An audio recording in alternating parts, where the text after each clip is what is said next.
Uh-huh. Yeah. Yep. Yep. Oh, hey everybody. Welcome back to the Flat Thunder channel. My name's Andy, and this is an unfinished basement.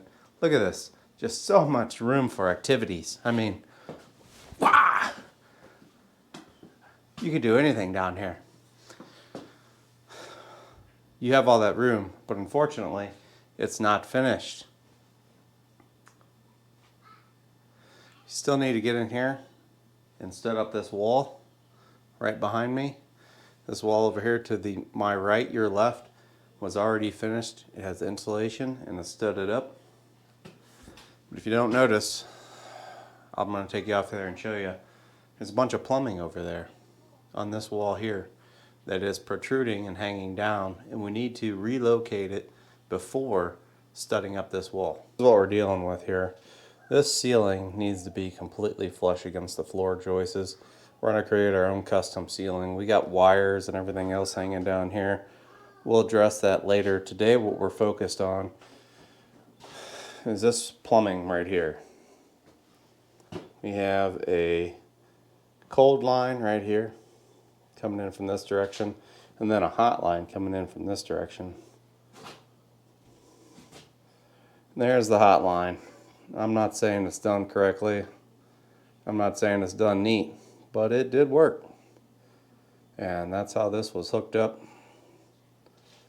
So now what we need to do is reconfigure all this, because the wall is going to be right here. And we want the ceiling to be right against these joists. So we need to reconfigure this, move this up further, and we're going to run the hot line up this side of the wall instead of back there and across the ceiling. So the plan is to run both hot and cold down this wall, down this wall. Don't mind the light. That was the old feed for the cold that came right off the main trunk. We're going to come down here. This beam goes across. And then we're going to tie into the washing machine hot and cold feed right here. The part that's restricted, we want to make sure we get that all taken care of before this wall goes into place.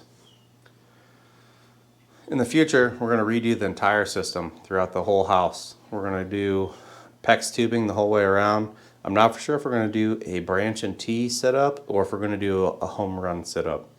I don't have any experience with a home run setup where you have a central manifold and all fixtures run back to that central manifold. I think it has pros and cons, but I don't know which one's better. If you have an opinion or you know which one's better, drop down in the comments section. Let me know how you feel about that. Step one, get this main water turned off. That way you don't hose yourself down. So we're going to start here at the washing machine feeds. These are the hot and the colds. So we're going to go ahead and break these lines and put in T's because the glue will need longer to set up.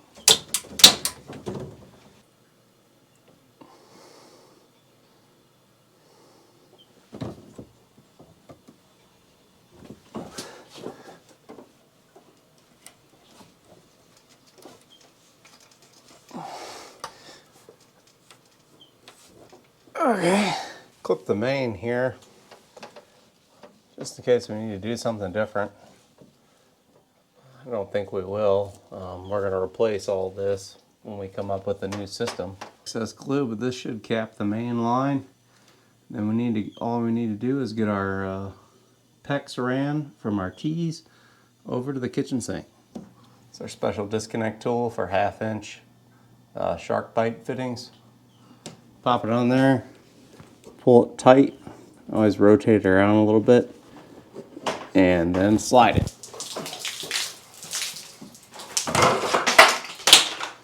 Ta-da!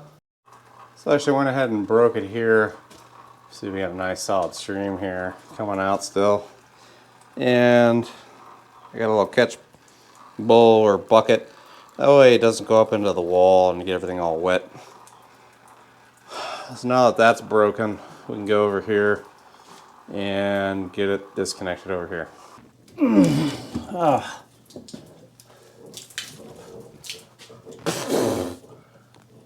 I love it when you take a bunch of water to the face. Now it's just a matter of getting this old pipe out of here. Alright, we got it out and we got a couple shark bites here. We're going to steal these and keep these so we can reuse them. And we're probably going to keep the CPVC. I guess this stuff has a really strong memory. So we're probably going to end up fighting this because it's been in the coil ever since we got it. But let's open her up, see what she's going to do. We got to start somewhere.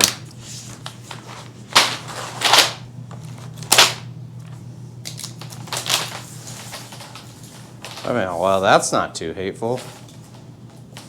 Probably definitely want to make sure it's not cold. This is room temp right now. Pretty pliable. Nice. Just got to work with it a little bit. I think the trick is kind of unrolling it. Oh, this will be fun. There we go.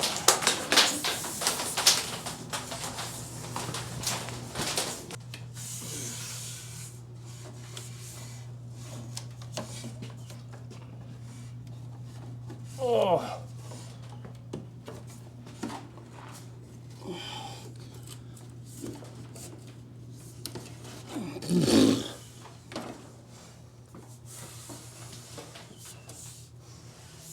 So we actually have two 1/2-inch couplings that we took out of the old hot water line / cold water line. Maybe one was on each end. We're going to use these to connect the PEX to the CPVC. Whenever I install one of these shark bite style fittings, I like to use some kind of lubricant. I'm sure many different kinds of lubricant are okay, but what I do is I do with the same thing Dad does, and we use some pipe joint compound basically for sealing threads. This stuff should be okay. And we're not trying to seal anything here, we're just trying to lubricate.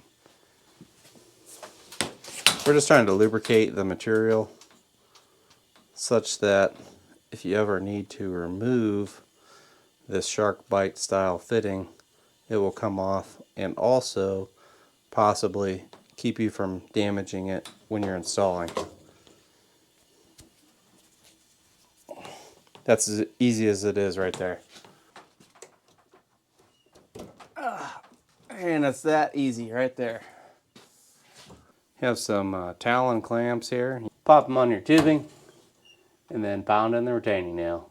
We're going to work our way all the way down from here, down the kitchen sink.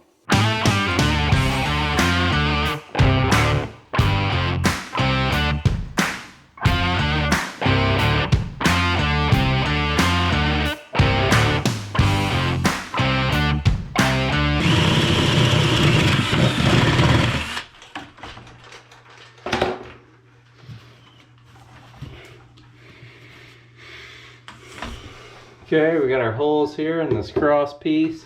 We got our holes in the main cross member at an angle so we can kind of enter in and put less stress on the pipe. Now we're going to have to cut the pipe from the main stack. We're obviously going to be estimating long. We'll cut it, get it up there, and then we'll cut it to length when we're ready to make the connection.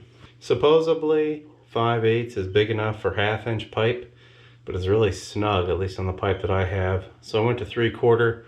That's a little bit bigger than what you need, but I prefer not to have to fight it through the hole. This is a special PEX pipe cutter, basically just a razor blade that comes out. Your traditional pipe cutter probably would work, like the one I was using to cut the PVC or the CPVC earlier.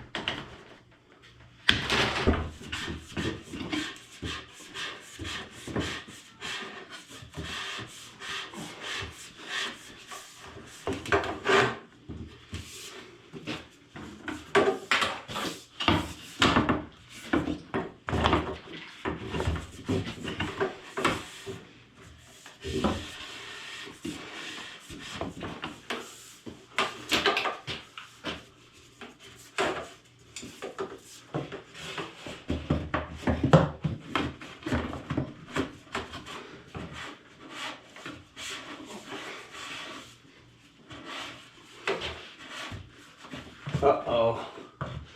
Don't do that.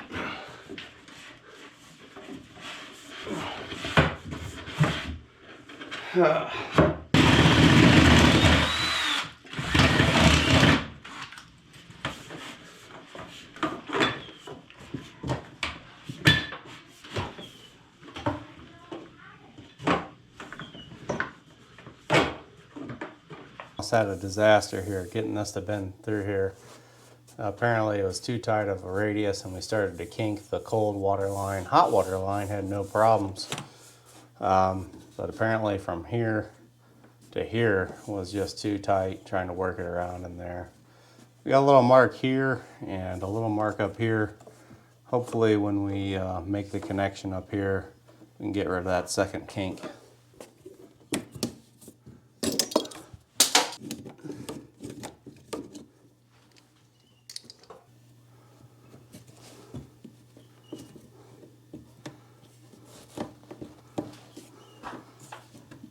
Okay, I'm pretty sure that one worked better than this one. Ow. It's like a piece of solder in that one. Here's our connections to our upstairs fixture. We used shark bite 90-degree fittings. We went through the floor joist here and then through the reinforcement piece. I did have some difficulty here with the cold water line. The original hole I drilled was too close and it was too tight of an angle. It's my first go around at it and I was really surprised. I thought it could do that, but apparently not. I needed to move the hole over and then come back in from your way. So we got it all hooked up here. We got the hot hooked up, we got the cold hooked up, using all shark bite fittings to go directly from the new PEX lines to the copper standpipes that go up to the fixture itself. So right now what we're going to do, we're going to fire this up. We're going to see how much water shoots out everywhere. I mean, we have the potential for leaks here and a couple other places. I'll take you off there and show you, and then we're going to just let her rip. So we could leak here.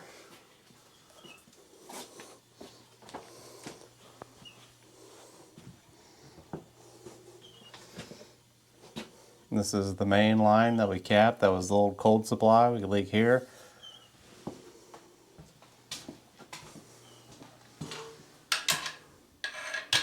Or we can leak at any of these two connections here. I'm gonna go fire it up, turn the water on. You guys holler if that's pissing water everywhere. Hopefully it doesn't.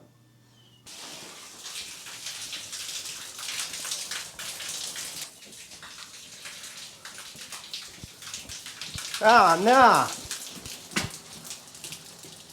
Ah. Helps if you cap the line that you disconnected. Gee, just completely boned this.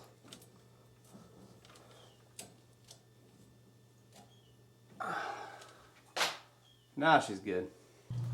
Yeah, it's coming out of the top here. I don't know if it's just not in all the way. Or the fitting's damaged.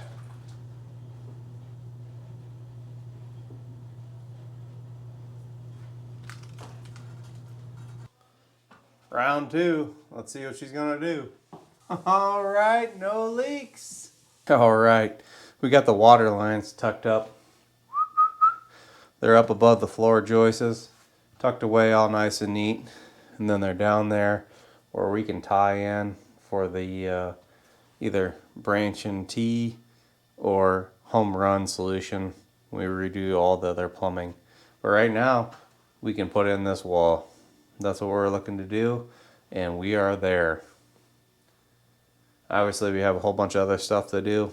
If you're interested in any one particular area, let me know. I'll try to focus on that area in some of the upcoming videos. If you have any questions or comments, please leave that in the section below. And don't forget to tickle the subscribe button on your way out. Thanks for watching, everyone.